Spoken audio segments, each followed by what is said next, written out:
This is a writer who says that Donald Trump's swimming in a swamp. Don't expect Republicans to investigate his conflicts of interest. Now, you and I have talked about that before, as late as yesterday. And I'm just wondering, the reason why he has these pictures, Chavez obviously has been in his committee is involved in investigations. Let me show you a totally different picture, if you don't mind. Okay, and this is a column, an opinion column, a op-ed in the Washington Post. Says it's unrealistic and unfair to make Trump use a blind trust. And it says the president-elect can and should take other measures to avoid conflicts of interest. So, those are two issues that are being raised in terms of his conflict of interest question. And so I guess my question is, number one, can we really expect to see any say, congressional hearings just like we had with Hillary Clinton? Okay, and secondly, are we asking too much of Donald Trump to do what every other presidential candidate has done? I think ever since I'm going to go back again. I think since I'm going to say Nixon. I'm not sure about Eisenhower. Are we expecting him too much because he's such a different person? He's a businessman. I think so. I think that, quite frankly, from what I've heard from ethics experts, there is no requirement that he put anything into a blind trust. If he, the only thing he's got to fear is if he takes undue influence to benefit himself or his family by appointing or by contractually or anything along that line, then he faces criminal charges and investigation by a prosecutor. But there's nothing in the law that says any president has to use a blind trust or anything along that line, number one. Number two, he is different. We've never had a president quite like him that was so rich. And I think the public perception is that,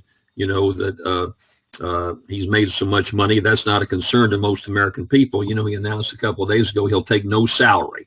He's not going to take his $450,000 a year salary. So right now, at least, unless there's just some really over-the-line conflict to where he meets with a foreign leader and the foreign leader says, well, he told me I had to do business with this company or that company of his, and something that's very, very blatant, I think he gets a lot of leeway out of it. So let me throw this out. Why should he have any leeway? I mean, the bottom line is that, he led the charge against Hillary Clinton, saying that perception is the issue, talking about draining the swamp. And right now he's sitting straight in the middle in the swamp. Okay. I mean, he's not allowing anybody to look at his income taxes. So we don't know what relationships that he has.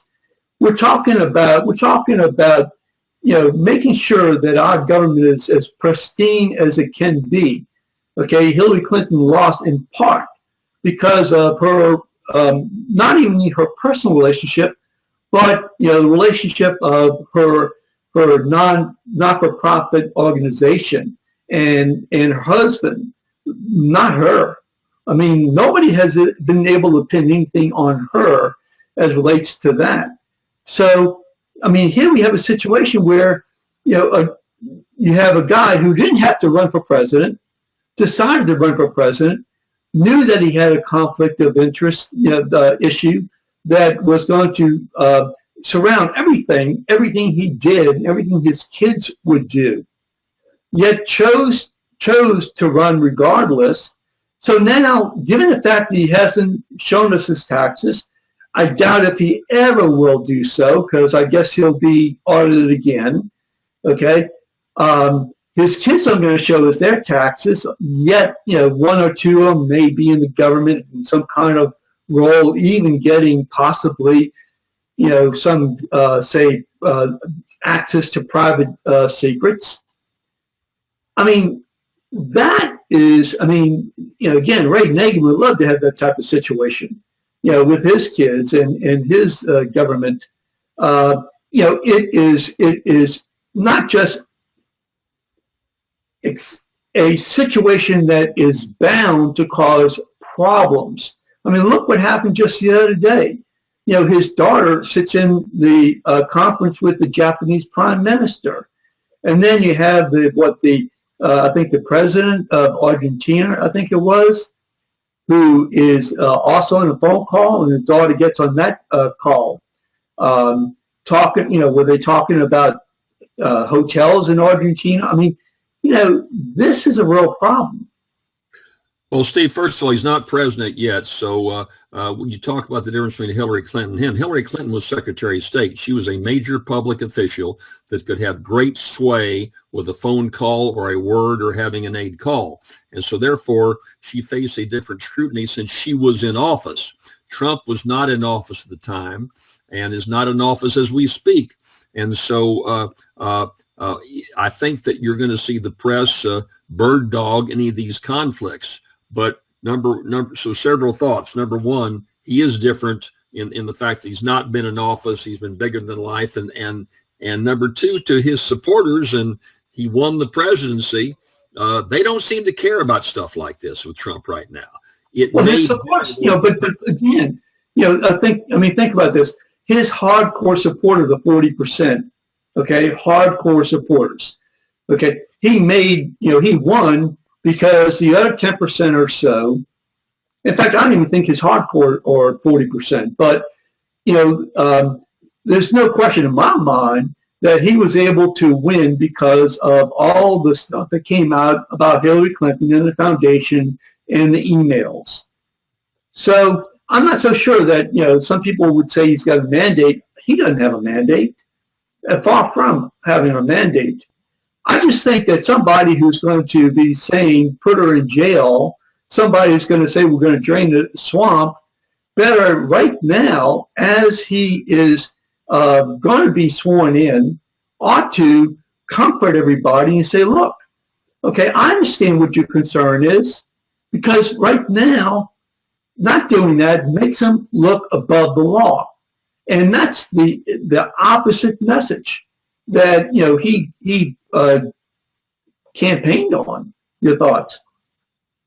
Well, like I say, his popularity is way up. He's not in office yet. I think these are issues you raise, legitimate issues, but they got to have some legs to them. They've got to have some time. It's not going to make a difference right now. He's on a honeymoon.